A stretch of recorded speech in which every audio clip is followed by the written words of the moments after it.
together. I'm counting on you to do that. You all inspire me each time I get a chance to interact with someone who's spent time in Taiwan and in America, or I get the chance to come to this special place that I love and more importantly value as an important partner for my country. We should all do this with the enormous pride that comes from the fact that we are right and we are decent and we are good. And we should never forget that, and we should smile and bring joy to all it is that we do each and every day.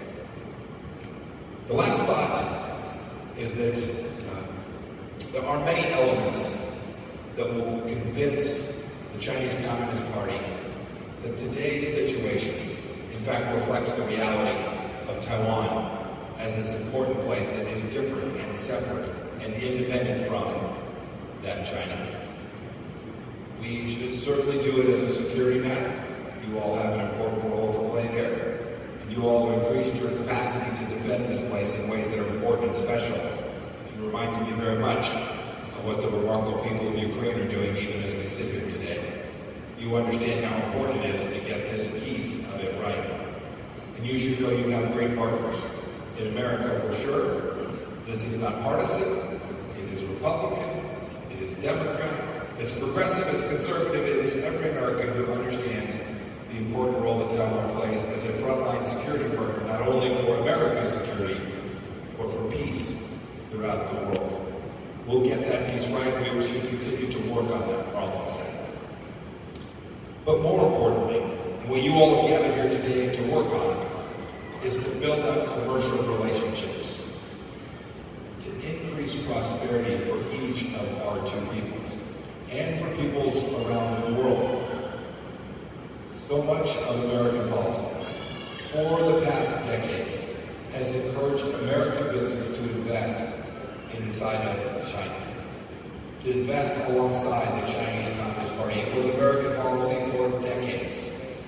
It's no longer the case. And I think each of you in this audience today who are business leaders and who are thinking about how to grow your business, to expand opportunity for your own company, to take care of your employees, to take care of your families, to take care of your towns, your communities, wherever they are, in the United States or here in Taiwan. We should all understand the risk associated with working alongside the Chinese Communist Party. I get it. It's a big market.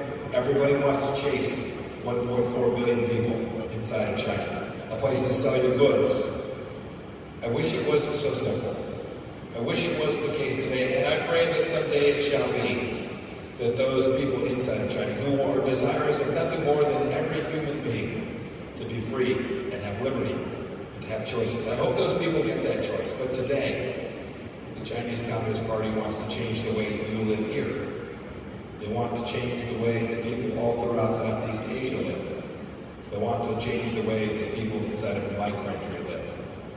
To prevent that, to decrease the likelihood that they should ever come in, is imperative that those who have capital, those who are out taking risks in the commercial marketplace, are doing the right thing and reevaluating their commitments inside of that place. We don't need it. We can do it together.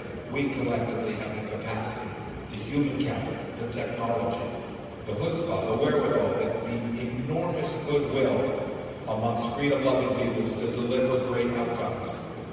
And when we do that, when we build this for ourselves, for our companies, when we build it for freedom and peace, then one day the people of the Chinese Communist Party will get to be part of that as well. I pray that that day is soon. I know that the work that we can collectively do together will hasten it.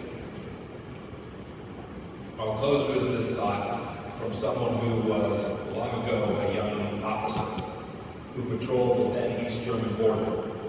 I was a tank platoon leader in the United States Army.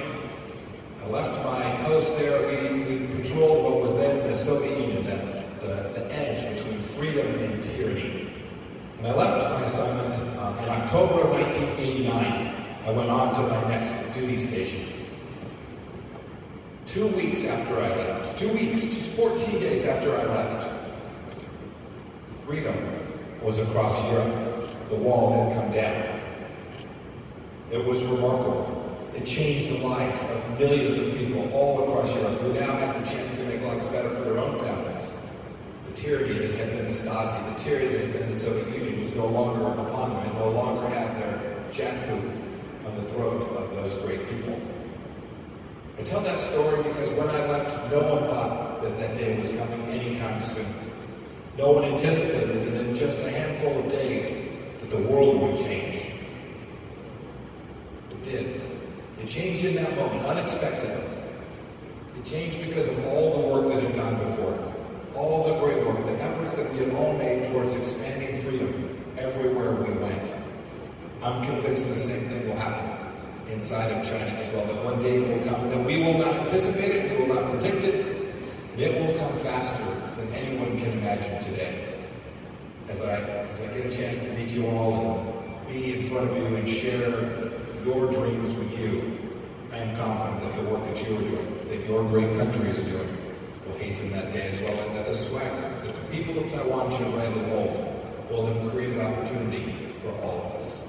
Thank you, God bless you, and have a wonderful rest of your day. Thank you.